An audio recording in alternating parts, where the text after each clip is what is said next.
မြောက်တကုံမြို့နယ်တွေကလုံးချင်းသုံးတက်ကိုမှလုံးဝ luxury ဆန်ဆန်လေးစောက်ထားတဲ့အိမ်လေးတစ်လုံးရောင်းမှုရှိရလေးကိုကျွန်တော်ပြပေးခြင်းပါတယ်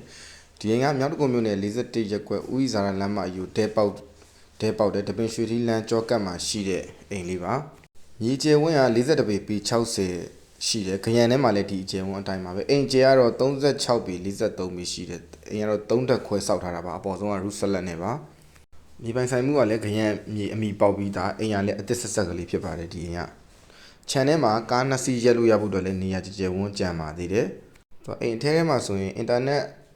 လိုင်းဆွဲရကောင်းမှုအတွက်ဒီ Wi-Fi booster နှလုံးထည့်ထားတယ်။ Intercom နဲ့ audio system တွေလည်းတက်ဆင်ထားတယ်။ Auto gate ကားစနစ်ဖြစ်တာကြောင့် gate ကကျွန်တော်ဒီ remote control system နဲ့ပဲအဖွင့်ပိတ်လုပ်လို့ရတာဖြစ်ပါတယ်။ရေကကျွန်တော်တို့ဒီအဝီစီးရေရောဒီဂျိုးပြူရေရောရေနှစ်လိုင်းပါပါတယ်။ kitchen က2ခုပါပါတယ်။အိမ်နောက်ဖက်မှာ work kitchen တစ်ခုထပ်ထုတ်ထားပါတယ်။ဒီလုံခြုံရေးကောင်းမှုအတွက်လည်းဒီတစ်ချမ်းလုံးပတ်လဲကိုဒီ blade စူးကြိုးတွေအကုန်တက်ဆင်ပြီးသားပါဒီအိမ်ကအိတ်ခမ်းကတော့စုစုပေါင်း master အိတ်ခမ်းကြီးပဲ9ခန်းပါတယ်အိတ်ခမ်းကျယ်2ခုပါတယ်ဖျားခန်းပါမယ် kitchen ကျယ်ကြီးတစ်ခုပါမယ်အိမ်ကူနေဖို့အခန်းလည်းတက်ပါပါသေးတယ် kitchen ထဲမှာဆိုတော့ကျွန်တော်ဒီပုံငွေစုပ်တဲ့ဆက်ဒီ exhaust fan တွေအကောင်းစားလေးတက်ပေးထားပါတယ်အခန်းတိုင်းကိုလည်း air con တက်ထားပြီးတော့တအိမ်လုံးကိုကျွန်းပါကီကိုပြောင်းလဲနေအောင်ခင်းထားပါတယ်ဒီအိမ်လေးကဒီ master bedroom 9ခန်းထဲမှာ2ခန်းကကျွန်တော်ဂျာကူစီတွေပါထည့်ပြီးသားရေချိုးခန်းအိမ်ညာကြီးလည်းတော်တော်လေးကိုကျယ်တယ်ဒီအိမ်လေးကအပေါ်ဆုံးတက်မှာဆိုရင်ဘားကောင်တာလေးတစ်ခုလည်းထည့်ပေးထားသေးတယ်ဒီအိမ်ရဲ့ပင်မတကားတွေအားလုံးအဝင်ထွက်လော့တွေက smart key တွေဖြစ်တယ်သူကလေ